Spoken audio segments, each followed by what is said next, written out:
പലഹാരങ്ങൾക്കൊരു snack മത്സരം അല്ലെങ്കിൽ mister snack മത്സരം നടത്തുവാണെങ്കിൽ അതിൽ സമ്മാനാർഹമാവാൻ ഏറ്റവും കൂടുതൽ ചാൻസ് ഉള്ള ഒരു പലഹാരമാണ് എൻ്റെ കയ്യിലിരിക്കുന്നത്. ഇതിന് രൂപോ ആകൃതിയൊക്കെ കണ്ടിട്ടുണ്ട്, എല്ലാവർക്കും മനസ്സിലാവും. ഇത് അച്ചപ്പാണ്. അച്ചപ്പം ചേച്ചി ഇവിടെ പാക്ക് ചെയ്തുകൊണ്ടിരിക്കുകയാണ്. ചേച്ചി സാധാരണ അച്ചപ്പം കണ്ടിട്ടുണ്ടെങ്കിൽ വട്ടം വട്ടം ചെറുപ്പത്തിലൊക്കെ ഇങ്ങനെ ഇങ്ങനെ ഒരു ഫ്ലവർ ഷേപ്പ്, ഇവിടുത്തെ ഐക്കോണിക് ഷേപ്പാണോ? ഷേപ്പ് ഇത് എങ്ങനെയാ ഇതിന്റെ കാര്യങ്ങളൊക്കെ എങ്ങനെയാ ഉണ്ടാക്കുന്നത്? ഫുൾ മെഷീനാണ്. ഞങ്ങൾ മെഷീനിലാണ് എടുക്കുന്നത്. അരി കഴുകി പൊടിച്ചെടുത്തിട്ട് നെല്ല് ഫ്രഷോടുകൂടി തന്നെയാണ് പൊടിച്ചെടുത്തിട്ട് ഞങ്ങൾ മാവ് കൂട്ടി മെഷീനിൽ തന്നെയാണ് മാവൊക്കെ കൂട്ടുന്നത്.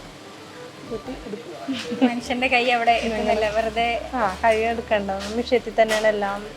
ഇങ്ങനെ മാവ് ഇളക്കണതും കൂട്ടണതൊക്കെ മെഷീൻ തന്നെയാണ്. മാവ് ഇട്ട് കൊടുത്താൽ മതി മെഷീനിലേക്ക്. എല്ലാം ഇട്ട് കൊടുത്താൽ ബാക്കി മെഷീനായി പിന്നെ അത് കഴിച്ചാൽ മതി. ഇതിലേക്കാണെങ്കിലും മാവ് അതിൽ ഒഴിച്ചു കൊടുക്കുമ്പോൾ കൊണ്ടുവന്ന് കൂട്ടിക്കഴിഞ്ഞ് ഫുള്ളും കൊണ്ടുവന്ന് ഒഴിച്ചു കൊടുക്കും.